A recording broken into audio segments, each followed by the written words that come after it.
Hello everyone, it's Christine here and we are back for our stitch along, and we've got a fun one today which is coral stitch.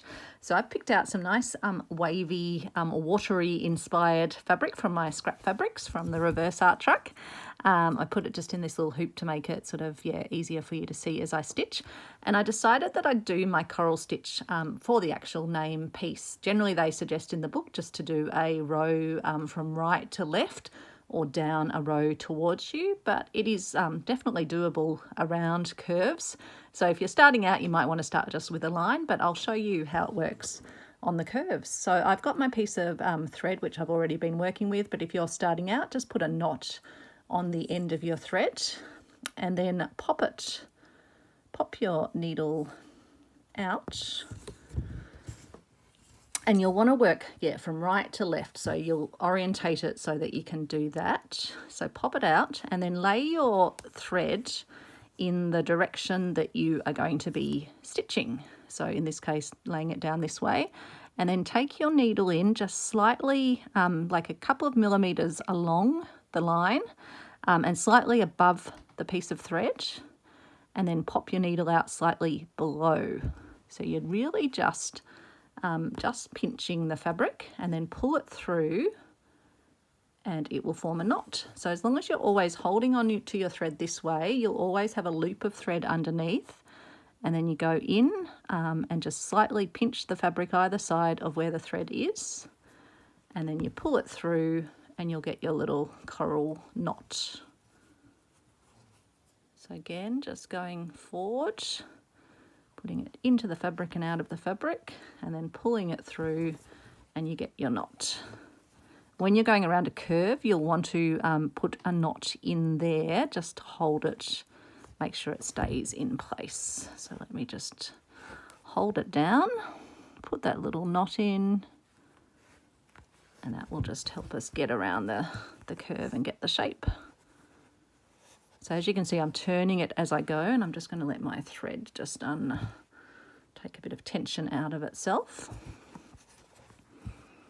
So always, laying your thread down in the direction you're working, popping your needle in one side of the thread into the fabric, popping it out the other side of the thread out of the fabric. So it's like couching, but you're actually piercing the fabric and making your little knot.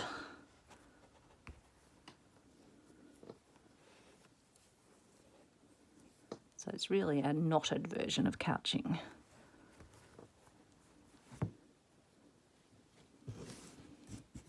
Okay, and because we need to do our A, I'm going to take it, the needle back into the back of the fabric, and then I'll pop out where I want it to pop out at the start of that.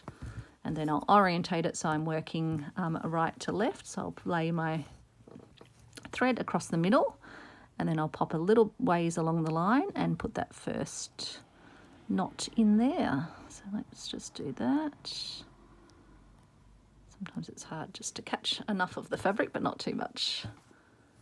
There we go. So again, laying ourselves down along the line. I probably actually only need one knot, so I'll just then pop the thread back in to complete the A there. Oops, I've got a knot where I don't want it, which is just in the tail end of the thread here. What's it doing? Just being difficult as we get to the end. Okay, so let's start up the top of our L. So again, I'm just going to lay it down the line that we're going to be working, go a few millimeters along and put in that little stitch through the fabric, pull the knot tight. And I'm going to do my next one. Oops, again getting a bit of tail catching happening going on. This lovely thread, it can just be a little bit tricky to work with towards the end. Hope you're all having a great day or a great evening. Now I'll just put a stitch into the corner there. And then I'll just pop myself out there again. Oops, just undid that knot. I'll go back to the corner, and then I'll just take a stitch slightly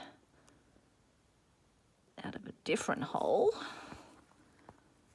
and then we'll lay our thread along the last line, and then we'll just do the last few knots, probably just 2 more knots, pulling our tail through and then laying along the line and doing our final knot. Pulling the tail through again. I keep leaving that too long. Don't need purple tail in it. And then you can have a look whether you'd leave the last stitch as your little knot. I think that's long enough for my L, so I just go take the needle to the back right below that point. But if you wanted an extra bit of a line, you could extend your line out from there. So that is our coral stitch, doing our coral lettering. So you get just nice little dots on the back apart from where you were passing the thread, but that's actually really pretty, even with those little swirls. So I hope you enjoyed that one, and I hope you give it a go, whether you're just doing a line or a right angle. You could use it for borders, would be really beautiful as well. And there it is. And yeah, I was using my wonderful Razzle. Does it have a, yep, colour RZM13, 100% rayon. So hope you enjoyed that, and I'll see you tomorrow for, I think we're moving on to couching itself. Let's have a look, and I think we've got a few couching stitches coming up actually. So yeah, we'll be doing couching, and then we've got couching bow, couching bocara, couching lattice, couching Romanian, and couching trellis. So you'll probably want a largish if you're wanting to have all your couching on one. I'll do myself a large one that I can put all the different couching variations on. Thanks so much for watching, and I'll see you soon. Bye everyone.